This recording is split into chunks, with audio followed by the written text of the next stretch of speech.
What's going on, guys? Welcome back to the Watch and Cut channel. So, I know it's been a while. I got a new puppy and I've been busy with that. It's been hard to get any quiet time around here, but I found an opportunity to sneak out when everybody's sleeping. So, here we go. I got a knife just recently and I really wanted to kind of show it to you guys because I haven't been buying that many knives lately. Um, yeah, so I just kind of been reserving buying anything really when something kind of special comes out. I think for like a lot of people, they're kind of tired of like the same old thing and 100 variations of the same thing. But this was a blast from the past, and you guys know I am a sucker for blast from the past stuff. So, kind of interesting. The baggie is numbered. This is a Kershaw 50th anniversary knife. This is the Tilt 50th anniversary. I started to sound like Mike Tyson here. How dare you talk to me like that? You should get up and kneel to me now, and I'll spare you the night of the 28th. So, yeah, this knife came out. I kind of noticed on the website. I got kind of excited because, in all honesty, the Tilt is a knife that I've always kind of wanted to add to my collection. I do really like old school Kershaws. I get a kick out of them. They're always really fun and really cool. And there's a couple cool things that Kershaw do. And this knife kind of like highlights those things. Now, Kershaw is really well known, also kind of like part of like the ZT line, right? And they do some really nice, very well priced production knives. This is the bare knuckle, by the way. This one kind of features their sub frame lock design, which means that the frame and the lock itself are two different pieces of material. And it's actually screwed on the inside or mounted on the inside there, which is kind of cool. So this is just kind of a, not really gonna like improve things in life, but kind of a cool show off of machining and maybe giving it some visual flair. That's what the frame lock's all about. And you can see they have their patented number on it. So that's one of the things that, with Kershaw knives and actually ZT knives and other variants of their stuff, you'll see some of these subframe locks.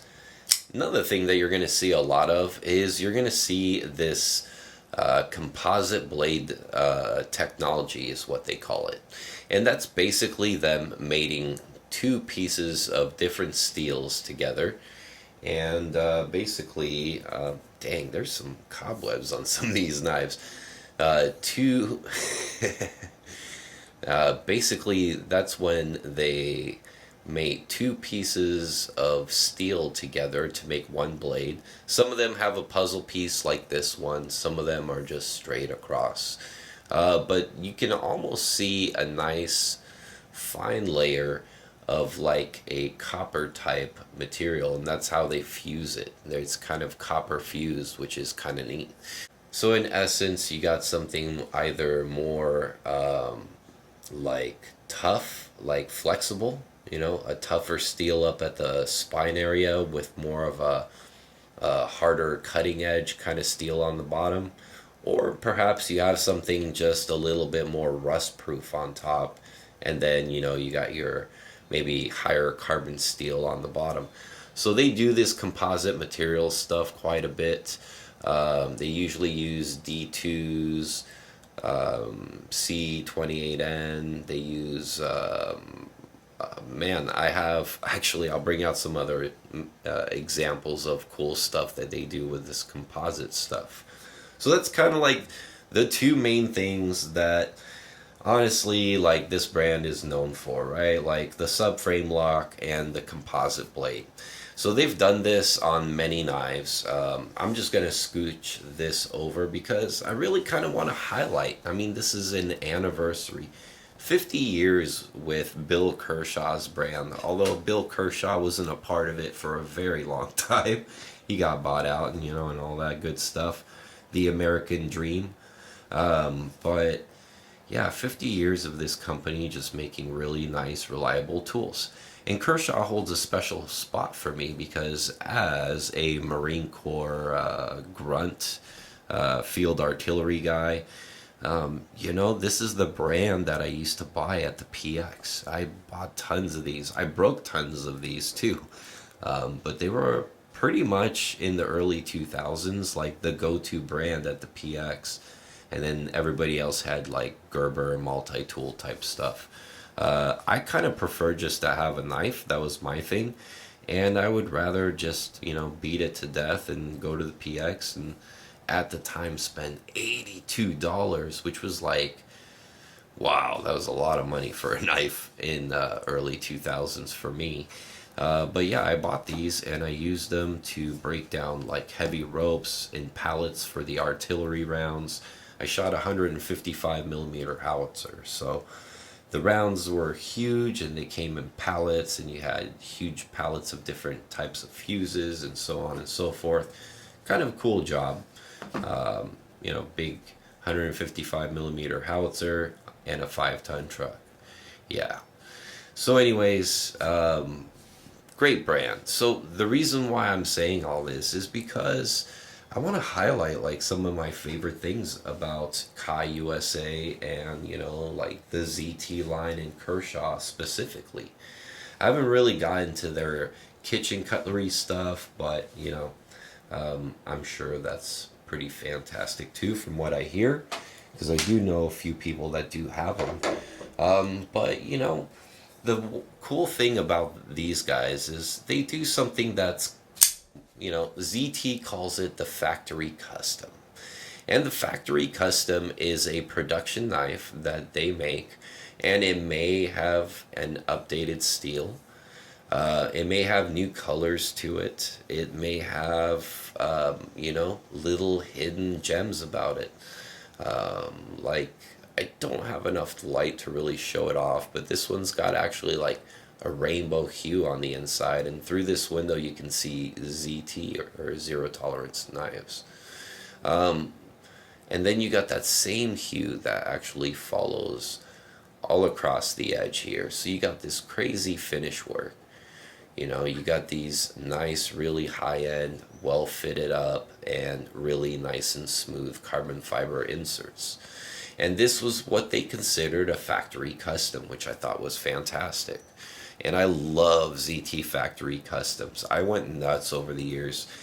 And I don't have all the ones that I've owned originally, shame on me, but I've kept a few of my favorites. And I brought like a couple more because I think these really kind of highlight again what Kai USA has really done with the ZT and Kershaw brand. Here's another really fantastic kind of show-off example of their composite blade, technology, if you will. I think that's what they call it. And again, combined with a subframe lock. Super cool. Just gives the knife this really nice kind of look to it with the clip that flows in the frame and kind of that zigzag pattern on the blade. It is just a gorgeous knife. So, man, I don't even think some of you guys may not even know what these models are. So I guess I should kind of read them off to you. So this is a Todd Rexford design. Todd Rexford is a awesome custom knife maker out of the Midwest. And he's very well known for just being one of the cream of the crop makers to have.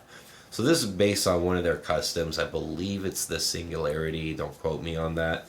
But this is the ZT0801CF. And this was also referred to as the Copperhead. For obvious reasons, this one's all coppered out. I believe when Jim reviewed one of these, he liked to call the color aubergine. And, it's a French word for eggplant. So that's kind of like the finish you got going on this thing. There's two variations of this one. And this is the one that I have. I think the other one had like a dark blade or something like that, if I remember right, or like a fully coated blade. But I love satin, and I think it highlights just kind of like the overall beautiful aesthetics of it. It almost looks like an uneven grind Gladys, you know, like it's just got these really nice lines to it. So I love this one. This one right here is a Dmitry Sinkovich design. I mean, you should know who he is if you're watching this video because you're probably into knives. If you're not, he's a very famous custom knife maker and designer for almost every production company like you can think of. I mean, not really, but kind of. Lots of knives that became popular over the years. He makes these really cool stabby designs, and you can get this in a smaller variation, which I used to have a factory custom of. But yeah, this was always my favorite, the ZT04 54. Alright, and it's kind of easy to confuse with the ZT0452, which was the regular production one, which was kind of the same thing minus the subframe lock and the composite blade, but you still had the exact same size and shape knife overall. So just a cool knife to have in my collection. The bare knuckle. This knife is because I'm obsessed with the 777. That was a knife I've always wanted to have in my collection, the iconic unicorn of the ZT world. And, you know, it's arguable. I'm sure there's other ZT models people love. I think the Mud is another one which I've always wanted, and I've missed a bunch of good opportunities to get one, but still keep my eye out for, and which is based on a Grant and Gavin Hawk design. And then this last one right here is the Dividend, and this is a nice, really inexpensive. I think this one was like $100, but you get a speed safe assist flipper with a composite blade, D2 on bottom, and C28N on top. I thought it had really nice lines. I love green, but I don't love this green. This is kind of like pea soup green. Doesn't really have like the military effect like I think it was intended to. Flips nice, super thin, so this thing cuts really well, and it's comfortable too. So cool example from Kershaw. I love the American flag, by the way. That's damn cool right there. Fuck yeah! What you gonna do when we come for you? So yeah, so that's what I kind of brought out to highlight. Well, I guess I got one more. I'm gonna bring this one out because I did eventually get the 777 Damascus. That's right, this knife is awesome. I did do a video a year or two ago, I can't remember when, but if you go on my playlist, I did a full review on this thing. This knife is just, I don't know, like, it's just a knife for me that has always resonated because of its design, its looks, its controversy. It's got a crazy story that emerged between them and Microtech, and honestly, the ZT kind of came out victorious on this one, as you still see subframe locks on their new knives, along with Kershaw. But you definitely don't see that on Microtech's as of a long time ago. So, yeah, you can look into that. Just see the 777 versus the Microtech Matrix. There's tons of videos on that whole story, court case, and all that stuff. But it was basically an argument about design and specifically the subframe lock. This is the knife that I think is absolutely one of ZT's best and most iconic. Now, the 999 to me was a more complicated knife. It was a knife I almost obtained, but I just missed by a little bit, and I'm still sour about that. But because I bought it and it said I got one, and then they called me like an hour later and said, nope, you didn't get one. Sorry, our system just didn't account for the right amount of knives, and yeah, sorry dude, you missed out on a 999.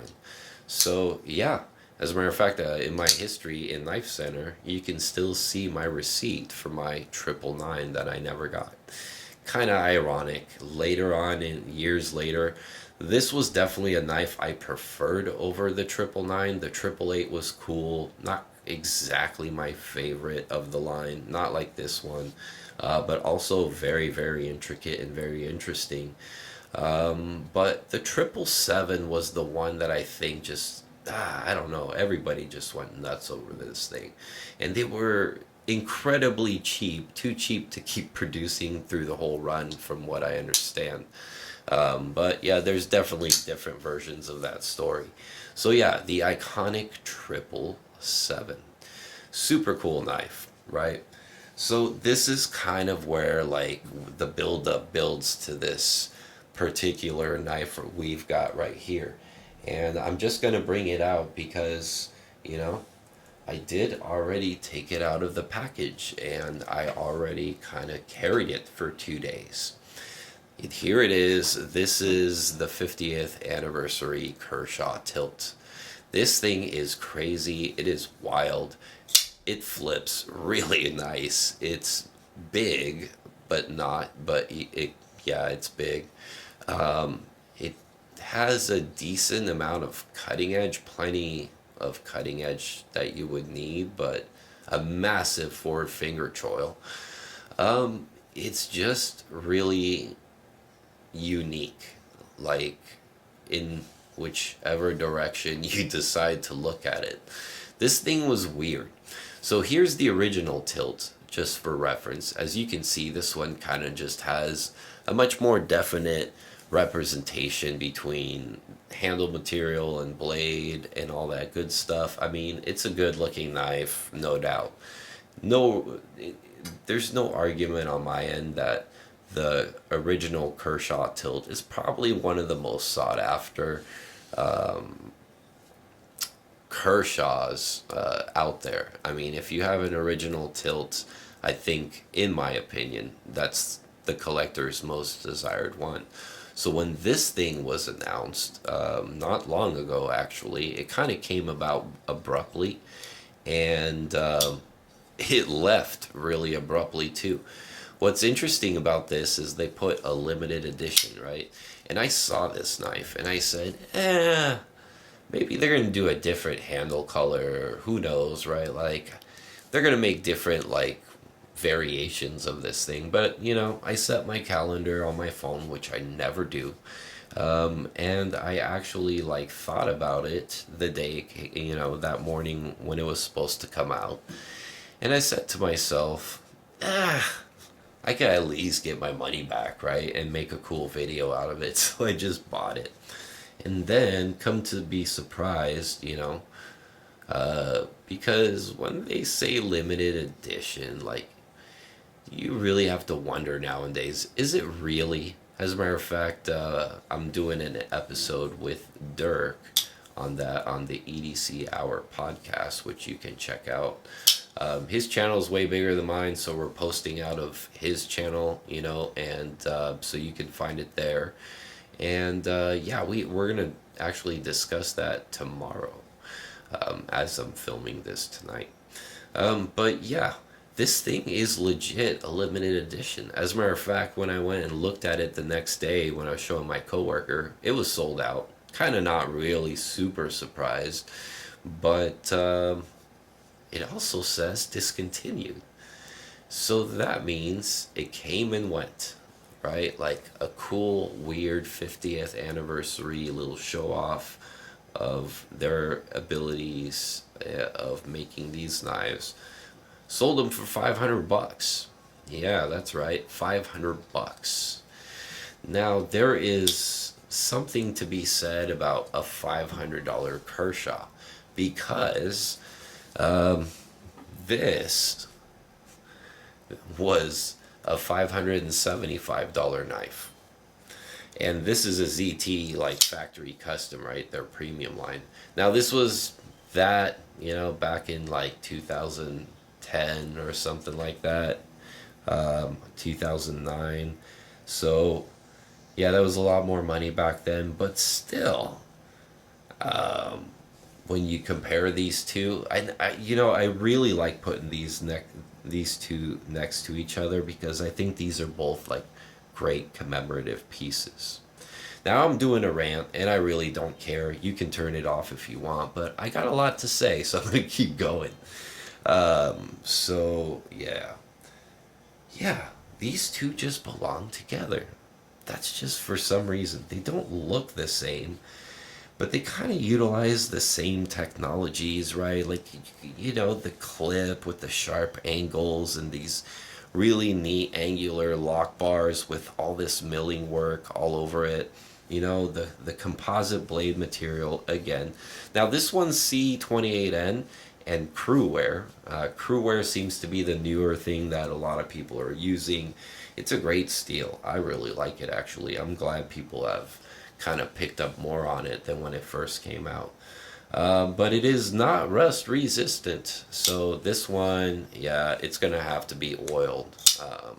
But yeah, it's a weird looking knife, guys. It's really weird. And to be honest, when I first took it out of the box, I really didn't know what to think about it. It's like, and I gotta give it to my buddy Rick. Man, it is your fault because he posted a picture that I literally can never unsee again. And it is the funniest, here it is, the funniest thing ever. I mean, this truly is like the Cybertruck of knives. And we all know that a lot of us think this Cybertruck is ugly. I don't know what I think about the Cybertruck. I don't know if I think it's ugly or not. I'm going to go with ugly, but gets a lot of points for interesting, different. And, me being a car guy by heart and nature all my life, and working in the business, I gotta say, it kind of reminds me of that whole DeLorean thing, right? Like with the flat sheet metal stuff. It's got this really intricate four-wheel steering system. I mean, it's really high tech, but there is no doubt when you look at that thing, it's gonna take your breath away. Like, and for some people, it just might not be like exactly like the way they like it to be. I mean, right off the bat, I told my buddy Rick that the only thing, because he's a big Kershaw dude, and he's got a lot of old school knives, different brands and stuff as well. So him and I have been knife buddy for years. We hung out in person, like we hang out, like he's not just an internet buddy. But yeah, him and I like kind of like hang out once in a while and like show different knives, and both him and I were kind of excited about this, and we were talking about it, and he has the original as well, and we both agreed the original's, nicer looking. And then I said to him, the only thing that's really super goofy about this knife is this flipper tab. This flipper tab is just in such an awkward spot in the way that it looks. Like, it's weird. Now I get it. This is just actually the weird part of the knife right here, to be honest with you. But, they made it as part of the design of the handle. So I said, what would be cool is if this thing had a hidden bolster lock, right? And it was automatic and didn't have a flipper, and it was just streamlined, and then maybe one of these carbon fiber tabs, you push down on it and the thing deploys, and then boom, you get it like that, right? Like, I think that would have been a really sweet, more modern take on a tilt. He disagreed with me. He's a purist. He's like, absolutely not. If you take the flipper away, it's not a tilt. I disagree, actually, and I'm kind of a purist usually about things. But anyways, that's just my imagination going off here. So with the box here, it's a pretty nice box. I mean, for a Kershaw, here's what you normally get, right? With a little plastic baggie and a little rolled up, dooha in there. So you get a little bit more of something flashy, but not like ZT level. And the reason why I keep comparing it to ZT is because, hey guys, this is like their parent company. Like, they're from the same parent company, which means they can share like manufacturing stuff. They can go get some nice idea for boxes and stuff. But this isn't bad. So you got this here. You got your little, you know, silica packet. Not bad. And it's kind of like, you know, set in there. You got your nice foam in there. And this is actually like how the knife kind of fits in there, kind of tight. Comes out easy because of the space there, but you know, it doesn't like, it's not like fitted in there. And for a weird shaped knife, I think that would be my first gripe about the packaging, is just make it like, cut it out to fit the knife. Not a, you know, it's not a lot of extra effort. As far as the other stuff, you got your QR code, I'm sure, for like some sort of warranty information, stuff like that, and give us likes. And there is your certificate of authenticity. This is signed, apparently, well, machine signed maybe. Thomas Welk, the director of sales and marketing, and Nori Sawamura. He's the COO of Kai USA, so that's probably the chief. Here's the manufacture dates. This one was manufactured May 13th of 2024. And this is serial 276 and is genuine and authentic. But we're not going to tell you how many we made. God, man, just put how many you made in there. I hate that. So yeah, that's your packaging. Not bad, but not overwhelming. You know, yeah, it's a Kershaw, right? But a $500 knife, yeah, could have at least fitted the foam. Let's just say that. The knife itself, let's take a quick look around here. Yeah, this is cool. So I found this knife kind of ugly, to be honest with you, from the pictures. It's growing on me now. Like, I actually, like, when it's deployed, I like the way it looks. Like, this is cool.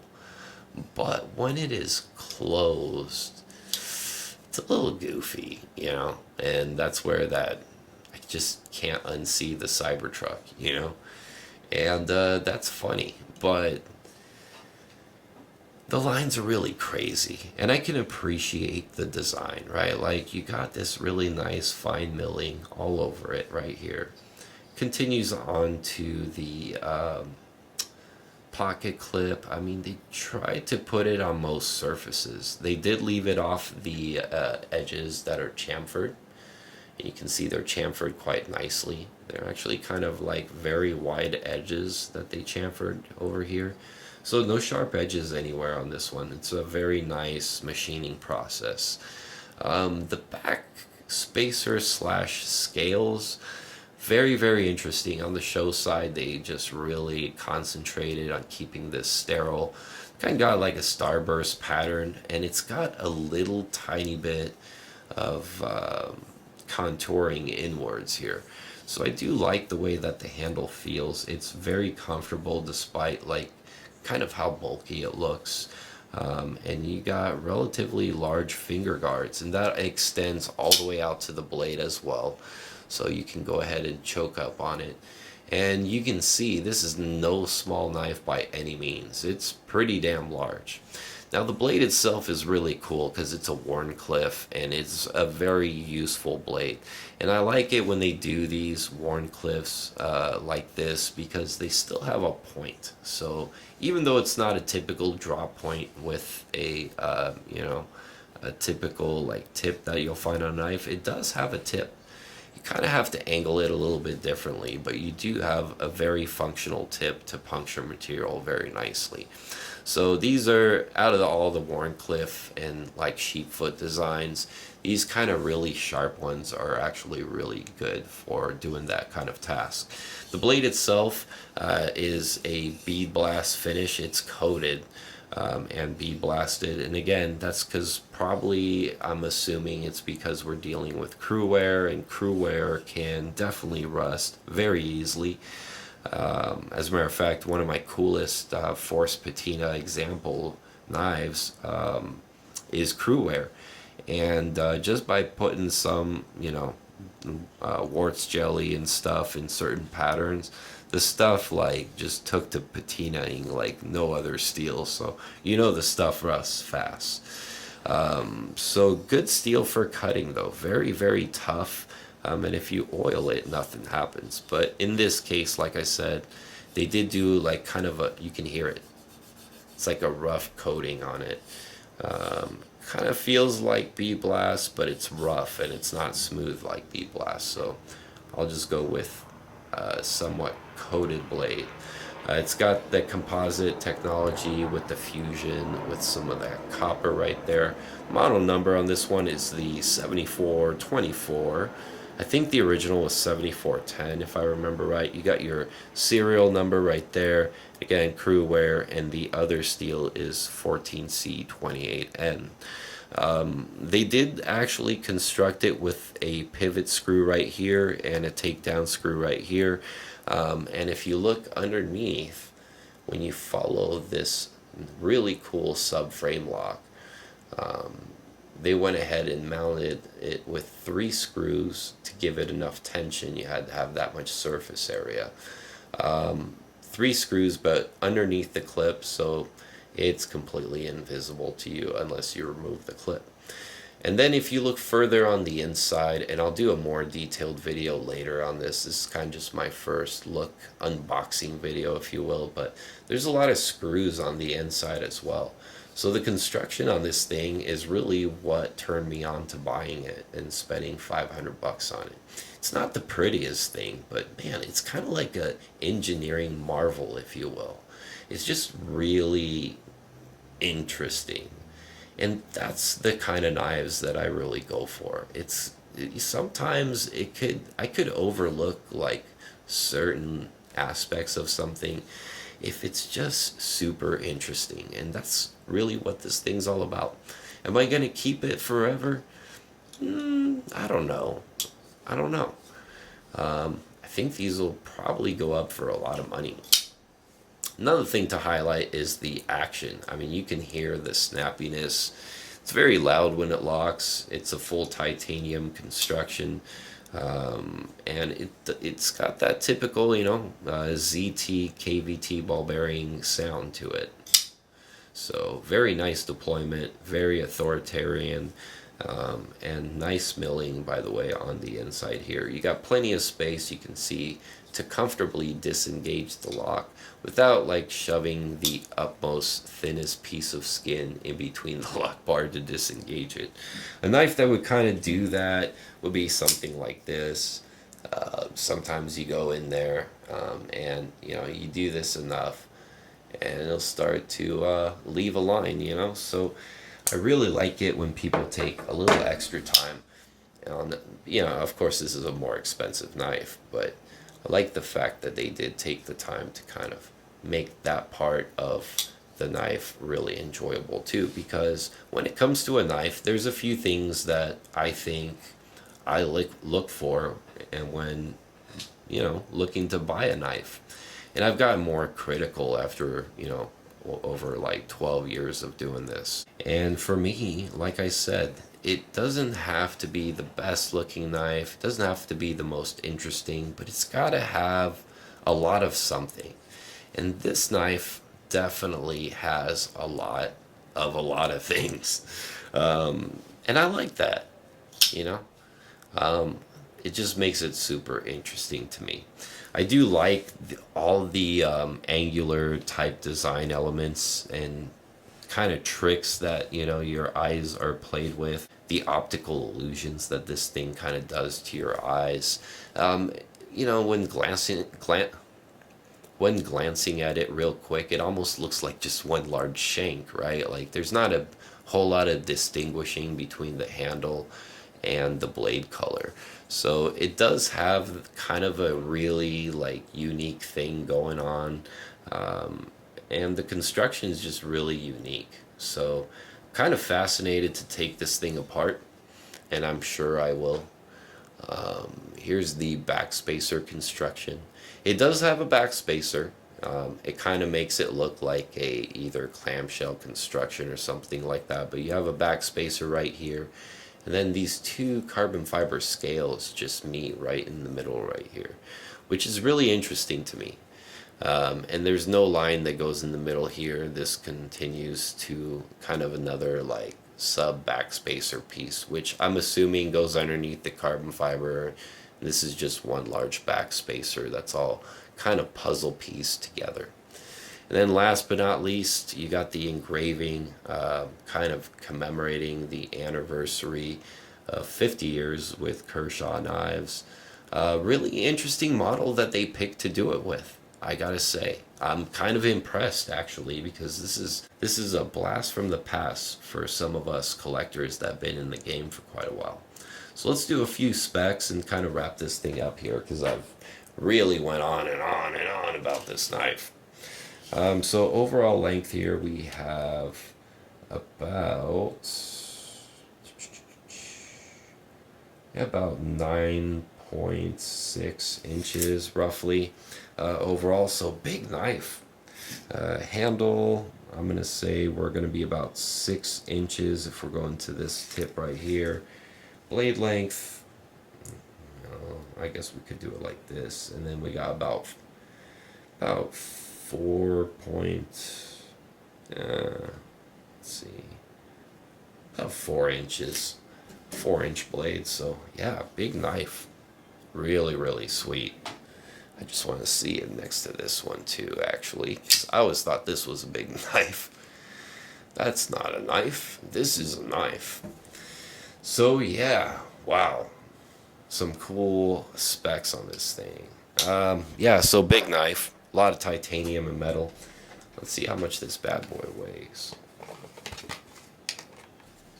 Uh-oh. I almost thought this thing was out of batteries. Look how smooth this thing is. I actually have to be careful because I used the flipper tab to stop the blade before it drops on my hand. I missed that the other day, and it went bloop and cut me right there. So yeah, watch out when you lower your blade on this one.